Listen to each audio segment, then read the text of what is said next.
Hi, welcome to my channel. My name is Pianoista. As you may have known by looking at the title of this video, I'm doing a all Chopin Etudes in Op.10 challenge. So continuing on from last video, I'm moving on to a more ambitious weekly plan, which is to master number 3, the Tristesse.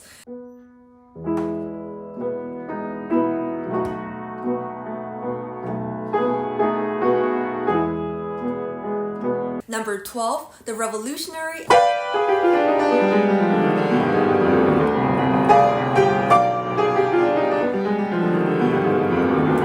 And a new piece, the notoriously difficult number 2, or its lesser known nickname, the Chromatic. Of course, the nickname was not given by Chopin, and it focuses on developing the weaker fingers' independence, the weaker fingers being finger 3, 4, and 5 through chromatic scales and runs. Maybe this week's plan was a bit ambitious, so I had to postpone the second episode of this challenge, so my apologies for that. But what I'm not apologizing for is documenting all my true struggles tackling all the unique challenges within the 3 pieces. So now, buckle your seatbelt. The true struggle, the practice begins.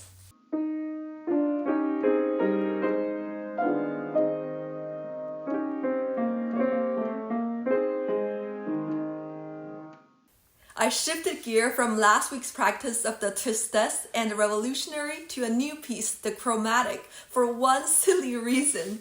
I pulled off a splinter from my left thumb, and if you know the Revolutionary Etude, you know this piece relies on the agility of your left thumb, so a hurt left thumb just wouldn't do. So that's why I made a leap of faith and started tackling the most difficult number from Opus 10. This piece sounds deceivingly simple.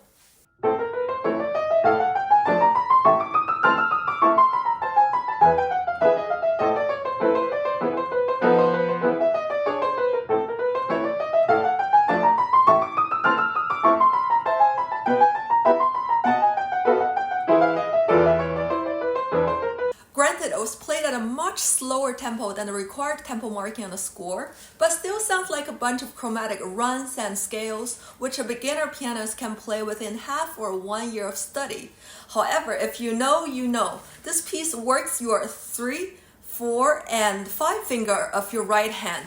In other words, the chromatic runs are not completed by the traditional 1, 2, and 3 fingers. Instead, the chromatic runs are completed by your 3, 4, and 5 finger. So it literally involves lots of twists and turns of your right 3, 4, 5 finger. So as a result, the confident run you just heard actually had an inevitably tragic ending.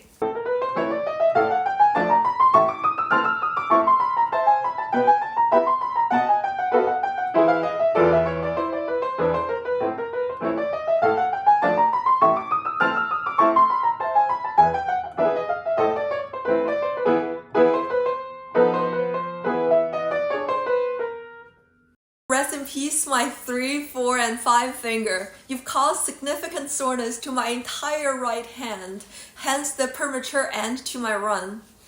After resting for 1 minute or so, my 3, 4, 5 fingers got resurrected, and I learned my lesson to not practice too fast. So here's my clearly happier 3, 4, and 5 finger practicing the same A section at a much slower but steadier pace.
Speaking of A section, this is how I break down the entire piece to 2 outer A sections and a slightly more difficult middle B section. Taking my lessons learned from practicing section A, I started practicing section B like this.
Then gradually moved on to a faster tempo with as much dynamic as I can manage.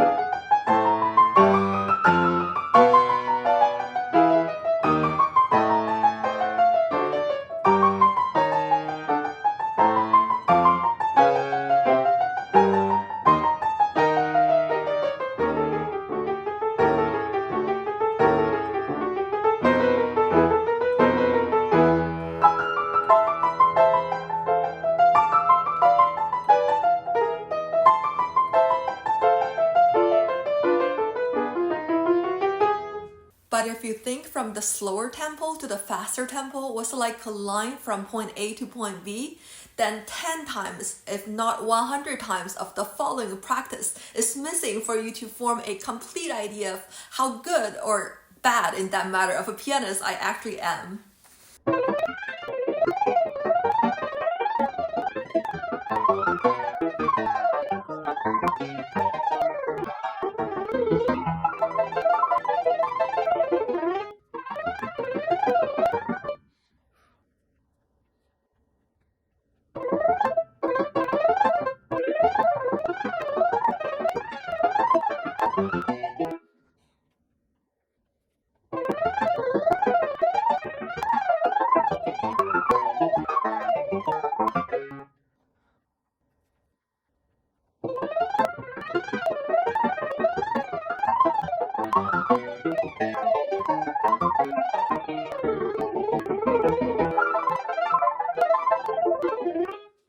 Next is our beloved The Revolutionary Etude. This piece has been loved by generations of pianists of all levels and ages, and has been truly loved by me since I first started learning it when I turned 13 or 14. Maybe because I first learned it when I was way younger, it feels much easier to practice than the chromatic etude. Just like how Yu Jie Wang put it, if you learned a piece before you turn 18, this piece becomes part of your DNA. And this is the thing with this revolutionary etude. Although it's arguably easier technically, but it sounds nonetheless very impressive, if not the most impressive one within Op.10. In fact, this piece is one of those pieces which, when you think of Chopin, you think of them. So in order to do this masterpiece justice, I started with drilling the middle section, which I started working on in the last video.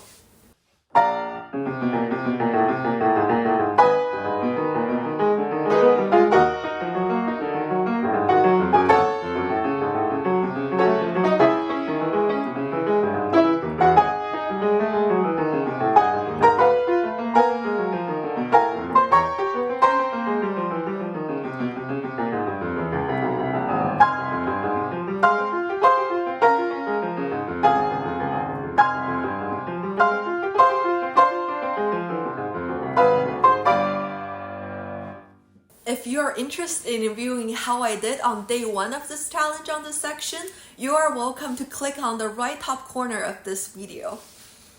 So after about 50 agonizing runs of this section, I become somewhat fluent in this section.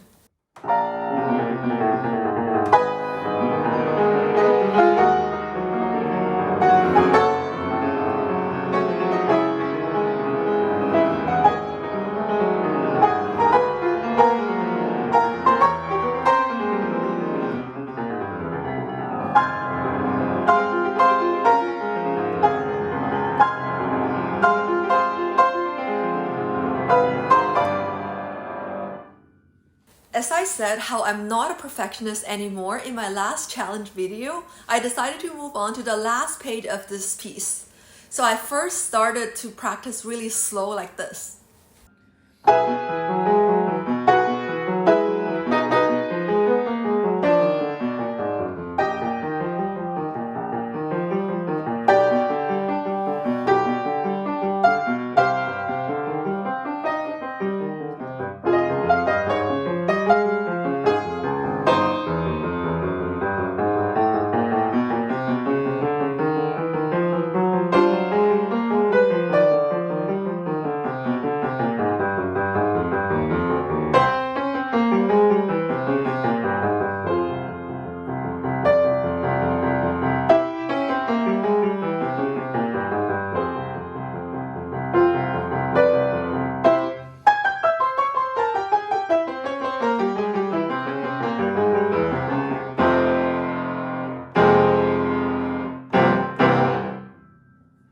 Then fast like this.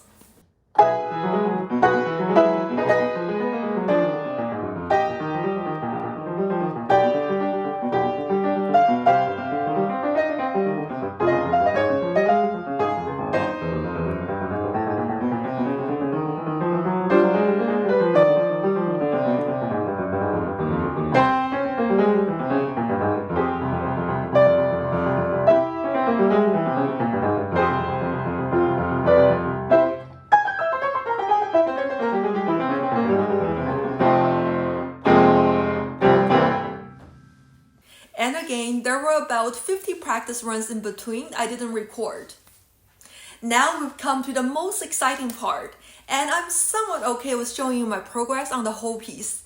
It's far from perfect, and I didn't apply any pedal, and that's sort of why I'm showing you these raw practicing videos, which is to show you my most realistic practice progress. Without further ado, here it is.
to this point, I truly thank you for sticking with me.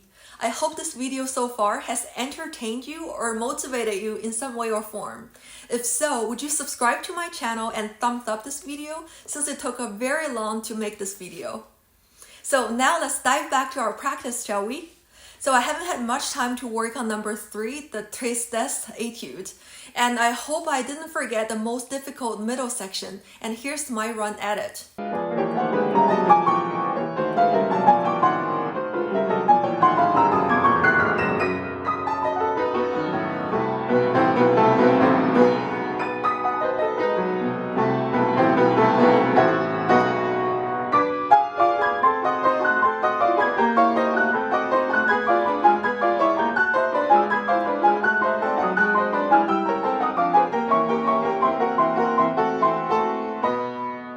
Now this part is out of the way. I'm not too worried with other parts in terms of techniques. So here's me summing up my 3 weeks effort at this piece.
That's it for episode 2 of this All Chopin Etudes Challenge series. I'll try to post these series more frequently. And thank you so much for joining me on this journey. See you in the next video.